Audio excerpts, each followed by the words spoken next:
भाई अचार तो सब खाते हैं और घर में कई तरह के अचार होते हैं, जैसी जिसकी पसंद उसके हिसाब से लोग अचार खाते हैं। लेकिन क्या आप जानते हैं कि घर में अचार को आपको कहाँ रखना है?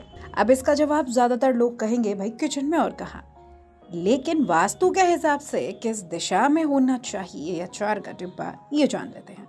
आप देख रहे हैं मेरे साथ वैदिक टीवी। राधे राधे। और मैं हूँ आपकी दोस्त मेघा। घर में हर एक वस्तु किस दिशा में और किस स्थान पर होनी चाहिए, इसका वर्णन वास्तु शास्त्र में होता है। ऐसा माना जाता है वास्तु के अनुसार चीजें ना रखी जाएं तो सिर्फ वास्तु दोष उत्पन्न नहीं होता, बल्कि इसका दुष्प्रभाव भी घर के सदस्यों पर पड़ता है। ऐसे में घर में हर एक चीज को रखते समय वास्तु के नियमों का ध्यान रखना जरूरी है ताकि शुभ फलों की प्राप्ति हो। चलिए आज बताते हैं वास्तु के हिसाब से आपको अचार घर में किस जगह पर रखना है। पहले के समय में अचार बर्नियों में भर के रखा जाता था, लेकिन अब कांच के डिब्बों का इस्तेमाल होता है। फिर लोग प्लास्टिक के डिब्बे में अचार भर के भी रख लेते हैं। लेकिन सबसे पहले तो आपको ये समझना होगा कि अचार हमेशा कांच की बरनी या डिब्बे में ही रखना चाहिए।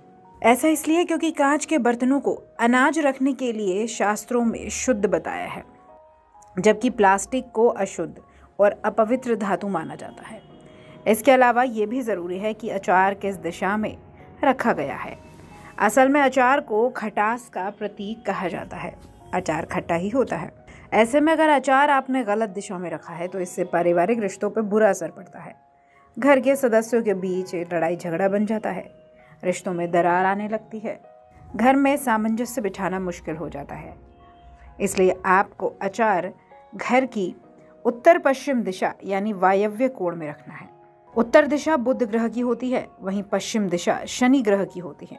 ऐसे में उत्तर और पश्चिम दिशा के बीच में अचार अगर आप रखेंगे तो इससे परिवार में कभी कलेश उत्पन्न नहीं होगा, परिवार में शांति भी बनी रहेगी। इस दिशा में शनि और बुध दोनों का मिला जुला असर आपको देखने को मिलेगा।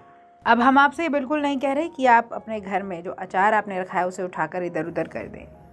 अगर आप इन सब चीज़ों में विश्वास रखते हैं, आस्था रखते हैं, तो ही आप इस चीज़ को करें। और हम आपसे ये भी कहेंगे कि कोई भी जानकारी अपने जीवन में उतारने से पहले आपको उस जानकारी के विशेषज्ञ से इस बारे में विचार करना जरूरी है। ये जानकारी आप तक विभिन्न आलेखों द्वारा पहुंचाई गई है। वीडियो में बताई गई बातों की सत्यता की पुष्टि वैदिक टीवी नहीं करता। राधे राधे।